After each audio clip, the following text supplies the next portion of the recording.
اعوذ باللہ من الشیطان الرجیم بسم اللہ الرحمن الرحیم الحمد للہ رب العالمین والصلاة والسلام علی خیر خلقہ محمد وآلہ الطیبین واللعنۃ الدائمۃ علی اعدائہم اجمعین۔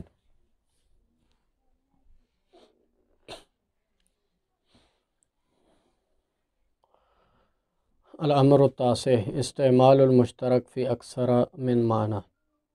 اذا ثبت وجود اللفظ المشترک یقع الکلام حینئذ فی جواز استعمالہ فی اکثر من معنی واحد فی استعمال واحد۔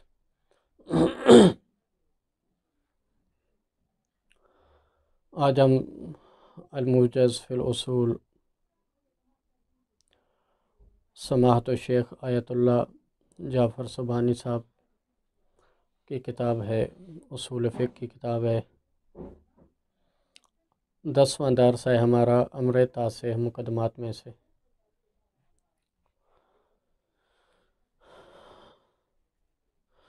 پچھلے درس میں ہم نے پڑھا تھا کہ لفظ مشترک اس کا امکان ہے کہ نہیں ہے، اور امکان کے بعد آیا اس کا وقوع ہے کہ نہیں ہے، اور مصنف نے بیان کیا تھا کہ امکان بھی ہے، وقوع بھی ہے، قرآن میں بھی اس کا وقوع ہے، موجود ہے لفظ مشترک۔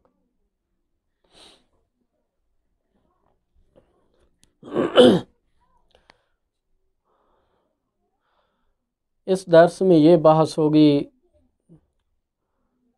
کہ لفظ مشترک کے جب ایک سے زیادہ معنی ہوتے ہیں تو آیا ایک ہی استعمال میں ایک سے زیادہ معانی میں لفظ مشترک کا استعمال کرنا صحیح ہے یا صحیح نہیں ہے۔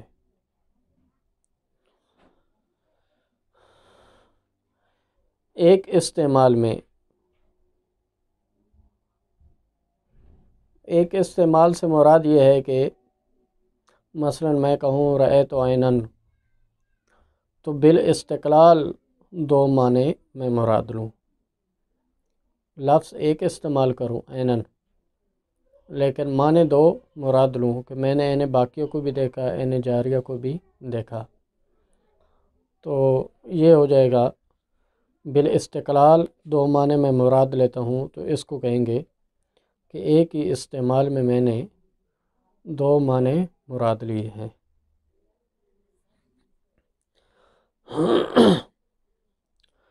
لیکن اگر ایسا ہو کہ ایک جامع معنی میں لفظ کو استعمال کیا جائے کہ جو صادق دو معنوں پر آ رہا ہو، معنی ایک جامع ہو، ایک ہی معنی ہو، یعنی ایک ہی معنی میں استعمال ہو، جیسے یہی مثلا میں کہوں رہے تو انساناً، میں نے انسان کو دیکھا اور میری مراد زید اور بکر دونوں ہوں،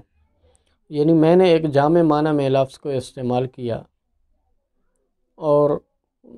آگے اس کے دو معنی دو مصادیق ہیں۔ یا جس طرح لفظ عین، میں کہوں مثلا رأیت عینن، میں نے عین کو دیکھا، اور عین سے میری مراد ذہب اور فضہ نہ ہو بلکہ عین سے میری مراد ہو المسمى بالعین، یعنی بریکٹ میں آپ دیکھیں المسمى بالعین، گوئے کہ یہ معنی میں مراد لوں، تو یہ ایک جامع معنی ہے المسمى بالعین، جس کو عین کا نام دیا جاتا ہو۔ اب ذہب کو بھی عین کا نام دیا جاتا ہے، فضہ کو بھی عین کا نام دیا جاتا ہے، تو میں المسمى بالعین اس معنی میں استعمال کرتا ہوں لفظ عین کو، اور پھر المسمى بالعین کے دو مصادیق میں مراد لیتا ہوں ذہب اور فضہ، تو یہ ہمارا مورد بحث سے خارج ہے، کیونکہ یہاں پر میں نے بالاستقلال دو معنوں میں نے لفظ کو استعمال نہیں کیا۔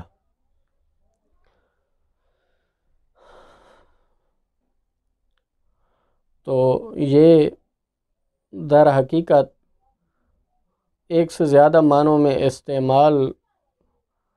کے باب سے نہیں ہو جائے گا، بلکہ در حقیقت میں نے ایک ہی معنی میں استعمال کیا ہے۔ لہذا مورد بحث یہ ہے کہ بالاستقلال دو معنوں میں استعمال کروں، رأیت عیناً اور میری مراد المسمى بالعین نہ ہو، بلکہ رأیت عیناً سے میری مراد ذہب اور فضا ہو۔ اب یہاں پر فرماتے ہیں چند اقوال ہیں، آیا ایسا استعمال کرنا جائز ہے یا جائز نہیں ہے؟ ایک قول ہے مطلقاً جائز ہے، یہ مطلقاً سے مراد آنے والی جو تفصیل ہے، دو تفصیلیں ہیں اس کے مقابل میں ہے۔ دوسرا قول ہے مطلقاً ممنوع ہے۔ تیسرا قول تفصیل والا ہے، مفرد اور غیر مفرد میں، دوسرے میں جائز ہے۔ مثلا میں کہتا ہوں رأیت عیناً، یہاں پر میں دو ذہب اور فضا مراد لیتا ہوں تو یہ جائز نہیں ہے۔ لیکن میں اگر کہتا ہوں رأیت عینین، یہاں پر میں ذہب اور فضا مراد لیتا ہوں تو یہ جائز ہے۔ یعنی تثنیہ ہو یا جمع ہو، رأیت عیوناً مثلا میں کہوں، ذہب فضا عین باقیہ عین جاریہ، میں یہ تمام معنی مراد لے لیتا ہوں، 3-4 معنی، تو یہ جائز ہو جائے گا۔ چوتھا قول ہے تفصیل والا، وہ بھی ہے اس بات اور نفی کا، اور دوسری صورت میں جائز ہے۔ مثلا ایک دفعہ میں کہتا ہوں رأیت عیناً، یہاں پر ذہب اور فضا مراد لیتا ہوں تو یہ جائز نہیں ہے، یہ ممکن نہیں ہے، یہ صحیح نہیں ہے۔ لیکن میں اگر کہتا ہوں ما رأیت عیناً، میں نے عین کو نہیں دیکھا، تو یہاں پر مراد میں لے سکتا ہوں عین سے ذہب اور فضا، یعنی میں نے ذہب اور فضا کو نہیں دیکھا۔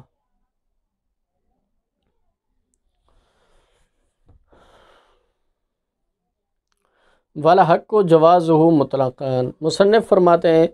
مصنف کے نزدیک حق قول یہ ہے کہ مطلقاً جائز ہے، یعنی پہلا قول، کوئی تفصیل نہیں ہے اس بات اور نفی کی بھی، نہ ہی مفرد تثنیہ اور جمع کی تفصیل ہے، بلکہ مطلقاً جائز ہے، چاہے اس بات میں ہو، چاہے نفی میں ہو، چاہے مفرد میں ہو، چاہے تثنیہ میں ہو، مطلقاً جائز ہے۔ اور اس پر بھی دلیل وقوع ہے، یعنی ہمارے پاس بہت ساری ایسی مثالیں موجود ہیں، ادباء کی مثالیں، شعراء کی مثالیں، کہ انہوں نے باقاعدہ، یا یہ بات عام ہے، یعنی عام البلوہ ہے، یہ تو ایک مثال انہوں نے دی ہے، یعنی یہ عام ہے کہ ایک لفظ کو ایک سے زیادہ معنوں میں استعمال کیا جاتا ہے۔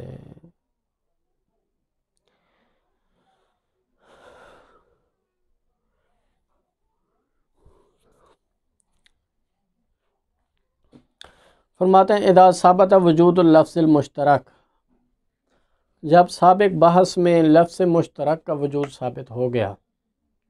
اور ہم نے کہا کہ لفظ مشترک موجود ہے، لفظ مشترک کا وقوع ہے، یا قول کلام حینئذ فی جواز استعمالہ فی اکثر من معنی واحد فی استعمال واحد،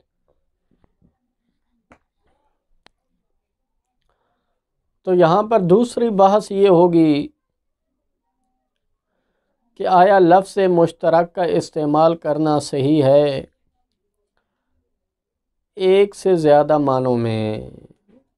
فی استعمال واحد، ایک ہی استعمال میں۔ ہاں اگر دو استعمال ہوں، مثلا ایک دفعہ میں نے کہا رأیت عیناً، ذہب مراد لیا، پھر دوسری مرتبہ میں نے کہا رأیت عیناً، میں نے فضا مراد لیا، تو یہ ہو سکتا ہے، یعنی چونکہ یہاں پر استعمال ایک نہیں ہے، لیکن ایک ہی استعمال میں رأیت عیناً اور میں دو معنی مراد لوں تو یہ مورد بحث ہے۔ بمعنی ان یکون کل من المعنیین مرادا باستقلالہ، یہاں پر فرماتے ہیں مورد بحث یہ ہے کہ دو معنوں میں سے ہر معنی بالاستقلال مراد ہو۔ رأیت عیناً بالاستقلال میں دو معنی مراد لے رہا ہوں، ذہب اور فضا، عرض میں، یعنی کہ کما اذا قال، جیسے مثلا کہے رأیت العین، میں نے عین کو دیکھا، واستعمل العین فی الذہب والفضہ، اور وہ عین کو استعمال کرے ذہب اور فضہ میں، یعنی مراد ذہب اور فضہ دو معنی لے، تو یہ مورد بحث ہے۔ فخرج ما اذا استعملہ فی معنی جامع صادق علی کلا المعنیین، لہذا فرماتے ہیں کہ وہ مورد ہمارا مورد بحث سے خارج ہے کہ جب کوئی شخص لفظ مشترک کو استعمال کرے ایک جامع معنی میں، یعنی ایک ایسے معنی میں استعمال کرے کہ جو جامع ہو اور دو معنوں پر صادق آ رہا ہو، کما اذا استعمل العین، جیسا کہ اگر وہ لفظ عین کو استعمال کرے فی المسمى بالعین، المسمى بالعین میں استعمال کرے، مثلا وہ کہہ رأیت العین، اس سے مراد اس کی یہ ہو رأیت المسمى بالعین، تو ایک جامع معنی میں وہ لفظ عین کو استعمال کرے، فإن الذهب والفضة داخلان تحت هذا العنوان، تو اس نے تو ایک معنی میں استعمال کیا ہے، اور وہ معنی ہے المسمى بالعین، یہ جامع معنی ہے، اور ذہب اور فضہ اس عنوان کے تحت داخل ہیں۔ تو یہاں پر گویا کہ اس نے طول میں استعمال کیا ہے، دو معنی مراد نہیں، عرض میں نہیں، بلکہ ایک ہی معنی میں استعمال کیا ہے، آگے ذہب اور فضہ اس عنوان کے تحت داخل ہیں۔ تو فرماتے ہیں فَهَذَا النَّوْعُ مِنَ الاستعمال، استعمال کی یہ قسم لَيْسَ من قبیل استعمال المشترک فی اکثر من معنی، استعمال کی یہ والی قسم فرماتے ہیں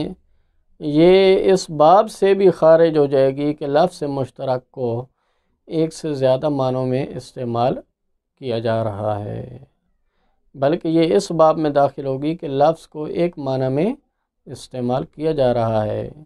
گویا کہ آپ سمجھیں یہ مشترک ہے ہی نہیں، جس طرح غیر مشترک لفظ کو ایک معنی میں رأیت زیدن میں کہتا ہوں ایک معنی میں استعمال کیا ہے، یہاں پر بھی گویا کہ رأیت العین کو میں نے المسمى بالعین میں جب استعمال کیا ہے تو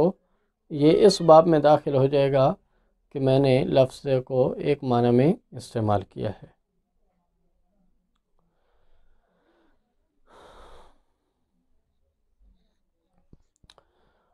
اذا علمت ذلک، فرماتے ہیں جب آپ نے یہ جان لیا کہ مورد بحث کون سا معنی ہے، فعلم، تو یہ بھی جان لو کہ انہ اختلف فی جواز استعمال اللفظ فی اکثر من معنی واحد علی اقوال اربعہ، لفظ مشترک کو ایک سے زیادہ معنوں میں استعمال کرنے میں 4 اقوال پر اختلاف موجود ہے۔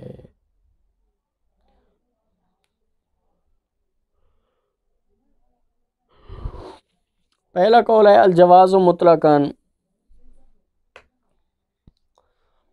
مطلقاً جائز ہے، دوسرا قول ہے المنع مطلقاً ممنوع ہے، تیسرا قول ہے التفصیل بین المفرد وغیرہ، مفرد اور غیر مفرد کے درمیان تفصیل ہے، والتجویز فی الثانی، دوسرے میں جائز ہے، یعنی تثنیہ اور جمع میں جائز ہے ایک سے زیادہ معنی مراد لینا، اور مفرد میں جائز نہیں ہے۔ چوتھا قول ہے التفصیل بین الاثبات والنفی والتجویز فی الثانی، اثبات اور نفی میں تفصیل ہے، نفی میں جائز ہے، اثبات میں جائز نہیں ہے۔ رأیت عیناً اگر میں کہوں اس سے 2 معنی مراد لوں تو یہ جائز نہیں ہوگا، اور اگر ما رأیت عیناً کہوں اور اس سے 2 معنی مراد لوں تو یہ جائز ہوگا۔ شاید اس کی وجہ یہ ہو کہ نفی میں چونکہ تعمیم پائی جاتی ہے اور اس بات میں تعمیم نہیں پائی جاتی، تو نفی میں جب تعمیم پائی جاتی ہے، یعنی نفی کے بعد جب نکرہ واقع ہو تو عموم کا فائدہ دیتا ہے، تو اس لیے 2 سے زیادہ معنی مراد لیے جا سکتے ہیں۔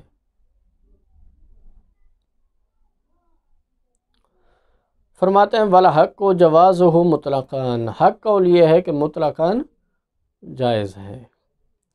وَأَدَلُّ دَلِيلٍ عَلَىٰ إِمْكَانِهِ وُقُوعُهُ، یہاں جواز امکان کے معنی میں ہے، یعنی مطلقاً جائز ہے، یعنی مطلقاً ممکن ہے، یہ صحیح ہے استعمال۔ اور ادل دلیل، سب سے بڑی دلیل اس امکان پر وقوع ہے، یعنی ہم نے دیکھا ہے کہ لفظ مشترک 1 سے زیادہ معنوں میں استعمال ہوا ہے، جب واقع ہے تو ممکن تو ہے ہی صحیح۔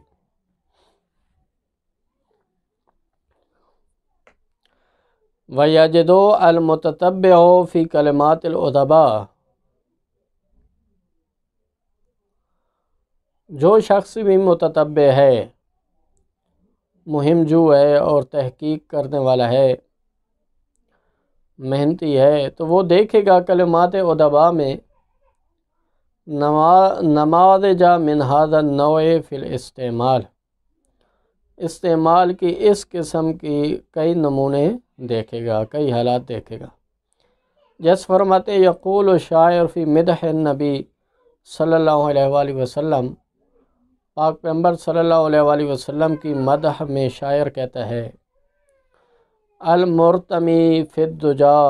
والمبتلا بہما والمشتقى ظمأ والمبتغی دینا یأتون سدته من كل ناحیة ویستفیدون من نعمائه عینا۔ یہاں پر شاید مثال یہ ہے ویستفیدون من نعمائه عینا، کہ یہ چاروں گروہ المرتمی فی الدجا، جو اندھیرے میں بٹکا ہوا ہے، والمبتلا بعما، جو نابینا ہے، والمشتقى ظمأ، جو پیاسا ہے، والمبتغی دینا، جو قرض ہے، قرض دار ہے، مقروض ہے، یأتون سدته من كل ناحیة ویستفیدون من نعمائه عینا،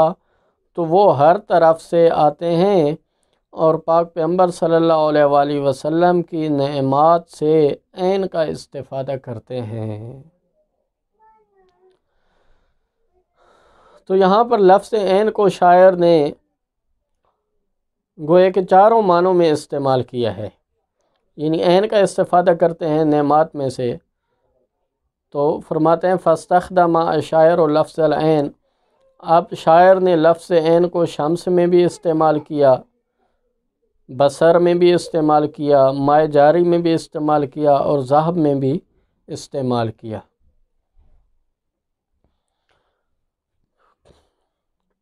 حیث ان المرتمی فی الدجا یطلب الضیاء، جو اندھیرے میں بٹکا ہوا ہے وہ روشنی کا طلبگار ہے، والمبتلا بالعما یطلب العین الباصرہ، جو نابینا ہے وہ عین باصرہ کا طلبگار ہے، والانسان الظمآن یرید الماء، جو پیاسا انسان ہے وہ پانی کا طلبگار ہے، والمستدین یطلب الذہب، اور جو مقروض ہے وہ ذہب کا طلبگار ہے۔ تو پاک پیغمبر صلی اللہ علیہ وآلہ وسلم کے پاس آتے ہیں تو وہ ہر شخص گوئے کہ اپنی مراد پا کے جاتا ہے، تو یہاں پر لفظ عین کو اس نے ان 4 معنوں میں استعمال کیا۔ تو لہٰذا اس سے معلوم ہوا، اس کے علاوہ اور بھی کئی ایسے، یہ ایک مثال تھی، کئی ایسے جو ہے نا وہ مثالیں ہیں کہ لفظ کو مشترک کو 1 سے زیادہ معنوں میں استعمال کیا گیا ہے، تو جب یہ واقع ہے تو ممکن تو ہے ہی صحیح۔ تو لہٰذا خلاصہ کلام یہ ہوا کہ لفظ مشترک کا 1 سے زیادہ معنوں میں استعمال کرنا ممکن بھی ہے اور واقع بھی ہے۔ صلی اللہ علیہ محمد وآلہ محمد۔